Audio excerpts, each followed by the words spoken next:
வணக்கம் நண்பர்களே. நம்ம வீடுகள்ல எளிதாக கிடைக்கக்கூடிய ஒரு சிறிய பழம், ஆனா அதனுடைய சக்தி பல விலை உயர்ந்த சப்ளிமெண்ட்களை கூட மிஞ்சிவிடும் என்று பலரும் கூறுகிறார்கள். அது என்ன தெரியுமா? அதுதாங்க நெல்லிக்காய். 1000 ஆண்டுகளாக சித்த மருத்துவம், ஆயுர்வேத மருத்துவம் மற்றும் பாரம்பரிய உணவு பழக்கங்கள்ல முதல் இடத்துல பிடிச்சிருக்குது இந்த நெல்லிக்காய். நெல்லிக்காய் ஜூஸ் குடித்தால் என்ன நடக்கும்? நோய் எதிர்ப்பு சக்தி அதிகரிக்கும். சர்க்கரை நோயாளிகள் இதை குடிக்கலாமா, குடிக்க கூடாதா? உடல் எடை குறையுமா? முடி உதிர்தல் குறையுமா? எப்போது இதை குடிக்கணும்? யாரெல்லாம் குடிக்கலாம், யாரெல்லாம் தவிர்க்கணும்? எந்த நேரத்துல குடிச்சால் அதிகமான பலன்கள் கிடைக்கும்?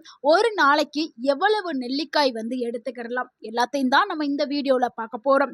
முக்கியமா அளவுங்கிறது ரொம்ப ரொம்ப முக்கியம். அளவுக்கு மீறினால் அது அமிர்தமா இருந்தாலும் அது நஞ்சாக்கப்படும். ஸோ ஒரு நாளைக்கு எவ்வளவு நெல்லிக்காய் எடுத்து நெல்லிக்காய் ஜூஸ் பயன்படுத்துறது, இல்லை நார்மலா நெல்லிக்காயை எவ்வளவு நம்ம சாப்பிட்றது, தினமும் சாப்பிடலாமா? எல்லாத்தையும் தான் நம்ம இந்த வீடியோல பார்க்க போறோம். வீடியோவை ஸ்கிப் பண்ணாம கடைசி வரைக்கும் பாருங்க.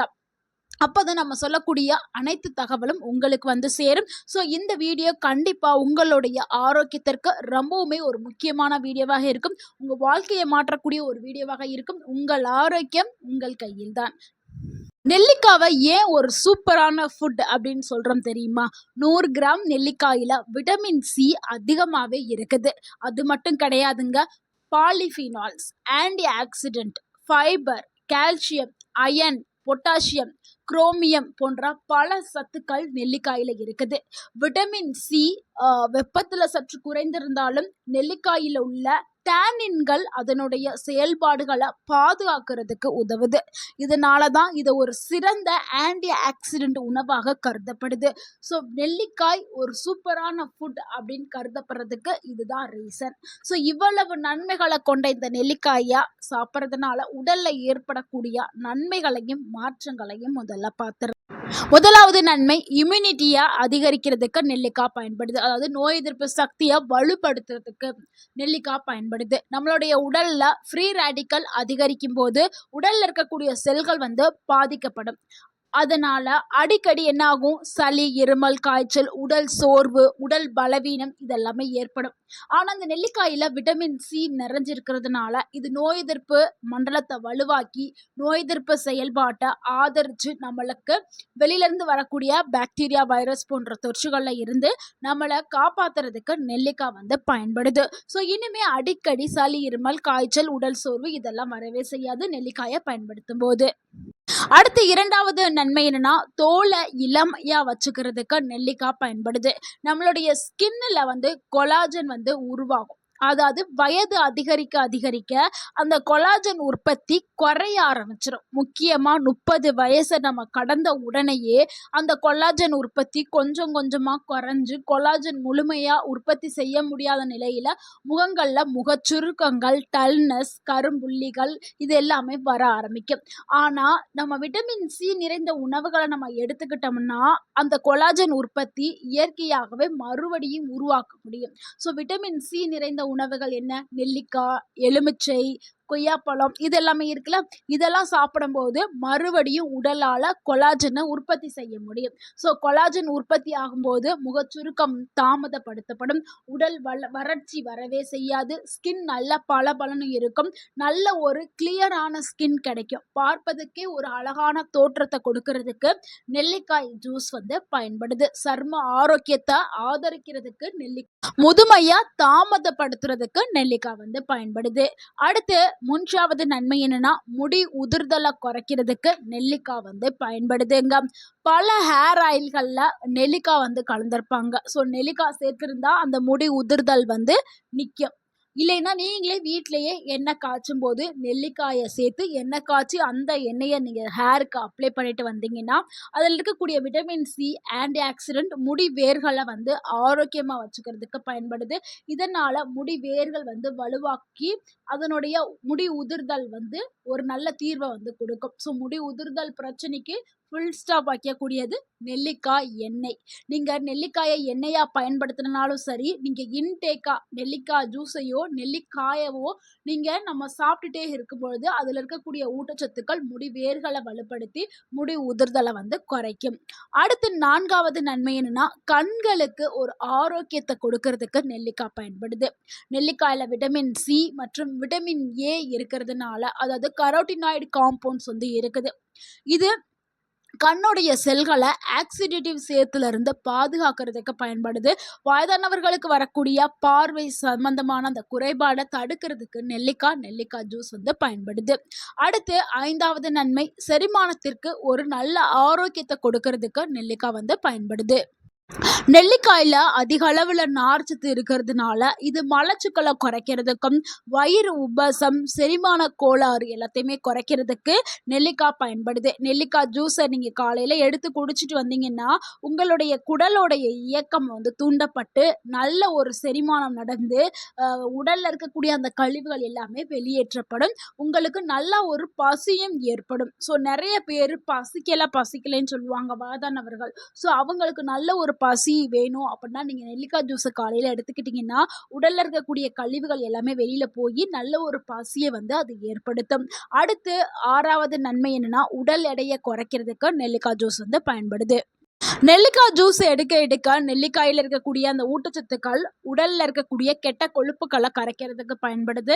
அதே மாதிரி மெட்டபாலிசத்தை ஸ்பீட் பண்ணுறதுக்கும் பயன்படுது. ஆனால் நெல்லிக்காய் ஜூஸ் மட்டும் நீங்கள் குடிச்சிட்டு இருந்தீங்கன்னா வெயிட் குறையுன்னு சொல்ல முடியாது.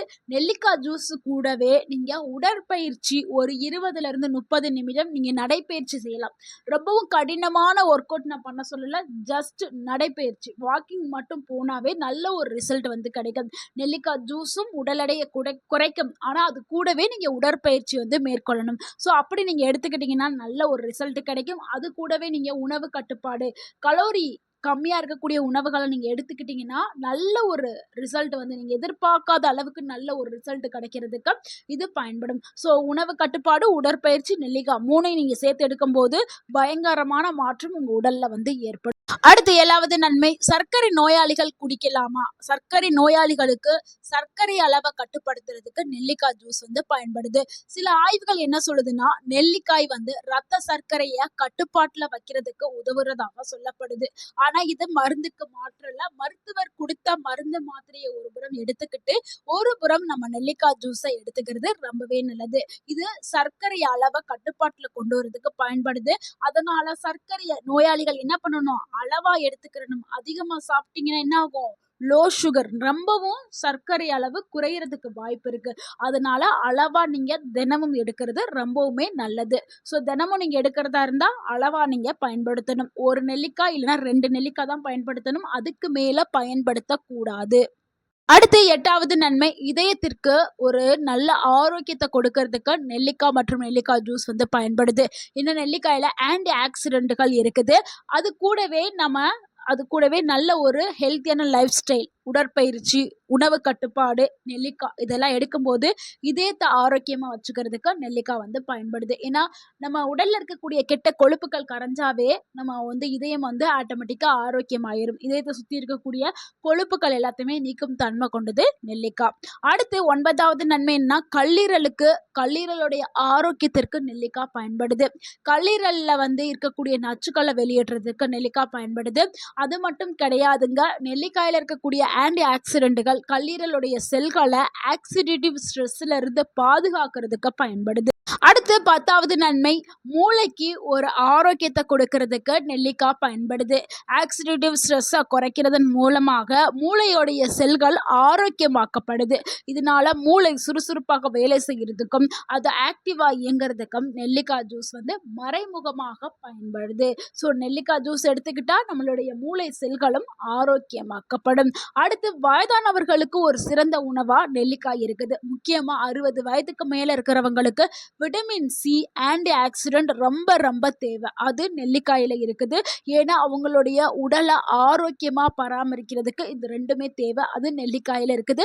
அதனால அவங்க நெல்லிக்காய் ஜூஸை வந்து எடுத்துக்கலாம். ஸோ நெல்லிக்காய் ஜூஸை எப்படி சரியான முறையில் தயாரித்து எப்படி எடுத்துக்கலாம் அப்படிங்கிறத பார்த்தலாம். நாம் ஒரு நாளைக்கு ஜூஸ் தயாரிக்கிறதுக்கு தேவையான நெல்லிக்காய் 2 நெல்லிக்காவே போதும். அதனுடைய கொட்டைகளை நீக்கிட்டு குட்டி குட்டியாக கட் பண்ணி நல்லா வாஷ் பண்ணிவிட்டு நீங்கள் மிக்ஸி ஜாரில் போட்டு தண்ணி ஊற்றி நல்லா அரைச்சிக்கிறங்க. உங்களுக்கு விருப்பம் இருந்தால் சிறிதளவு இஞ்சி, புதினா, ஜீரகம் சேர்த்து கொள்ளுங்கள். இல்லை எனக்கு விருப்பம் இல்லை, எனக்கு வந்து நான் இனிப்பாக குடிப்பேன் அப்படின்னா நீங்கள் தேன் வந்து சேர்த்துக்கலாம். ஆனால் நீங்கள் சர்க்கரை ஜீனியை வந்து தவிர்க்கிறது ரொம்ப ரொம்ப நல்லது. ஜீனியை வந்து சேர்க்காதீர்கள். இல்லை தேன் இல்லை அப்படின்னா நாட்டுச்சரு, நாட்டு வெல்லம், நாட்டு பனங்கற்கண்டு அந்த மாதிரியான ஐட்டம் வந்து சேர்த்துக்கிறங்க. எப்போ நம்ம குடிக்கணும்னா காலையில் வெறும் வயிற்றில் குடிக்கலாம். ஆனால் எல்லாருக்கும் காலையில் வெறும் வயிற்றில் குடிக்கிறது ஒத்துக்காது. அது சிலருக்கு வந்து சென்சிட்டிவ் ஸ்டொமக் இருக்கும். அவங்க வந்து உணவுக்கு பிறகு எடுத்துக்கிறது ரொம்பவே நல்லது. இல்லை நான் ஆரோக்கியமாக இருக்கேன் அப்படின்னா நீங்கள் காலையில் வெறும் வயிற்றில் குடிக்கலாம். எவ்வளவு குடிக்கலாம் அப்படின்னா 1 கிளாஸ் மட்டும்தான் எடுத்துக்கிறணும். 1 கிளாஸ் ஆஃப் தண்ணி, இல்லைன்னா 30லேருந்து 50 மில்லி வந்து நம்ம ஜூஸை ரெடி பண்ணி குடிக்கிறது ரொம்பவே நல்லது. தினமும் நெல்லிக்காய் ஜூஸை வந்து எடுக்க வேண்டாம். வாரத்தில் 3லேருந்து 5 நாட்கள் நீங்கள் பயன்படுத்தினால் போதும். வாரத்தில் 7 நாள் இருக்குன்னா 2 நாள் இடைவெளி விட்டுட்டு 5 நாள் மட்டும் நீங்கள் பயன்படுத்தினால் போதும். நண்பர்களே, நெல்லிக்காய் ஜூஸுங்கிறது ஒரு அற்புதமான மருத்துவ குணங்களை கொண்ட ஒரு ஜூஸ். இது கூடவே நீங்கள் சரியான உணவு முறை, உடற்பயிற்சி, ஒரு நாளைக்கு தேவையான உடற்பயிற்சி, ஒரு நாளைக்கு தேவையான தண்ணி 2லேருந்து 3 லிட்டர், அது மாதிரி தூக்கம் 7லேருந்து 8 மணி நேரம் கம்பல்சரி தூங்கணும். ஸோ இது எல்லாத்தையும் நீங்கள் சேர்த்து நீங்கள் எடுத்துக்கிட்டிங்கன்னா ஒரு ஆரோக்கியமான லைஃப் ஸ்டைலுக்குள்ளே போக ஆரம்பிப்பீங்க.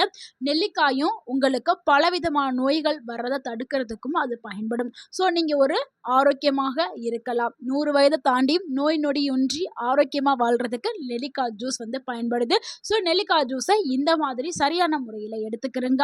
இந்த தகவல் உங்களுக்கு பயனுள்ளதாக இருந்திருந்தால் இந்த வீடியோக்கு ஒரு லைக் பண்ணுங்கள். இந்த வீடியோவை உங்களுடைய ஃப்ரெண்ட்ஸ் அண்ட் ஃபேமிலிக்கு ஷேர் பண்ணுங்க. மறக்காம நம்ம சேனலை சப்ஸ்கிரைப் பண்ணுங்க, சப்போர்ட் பண்ணுங்க, கமெண்ட் பண்ணுங்க. தேங்க்யூ ஃபார் வாட்சிங் அண்ட் வாழ்க வளமுடன். உங்கள் ஆரோக்கியம் உங்கள் கையில் தான். நன்றி, வணக்கம்.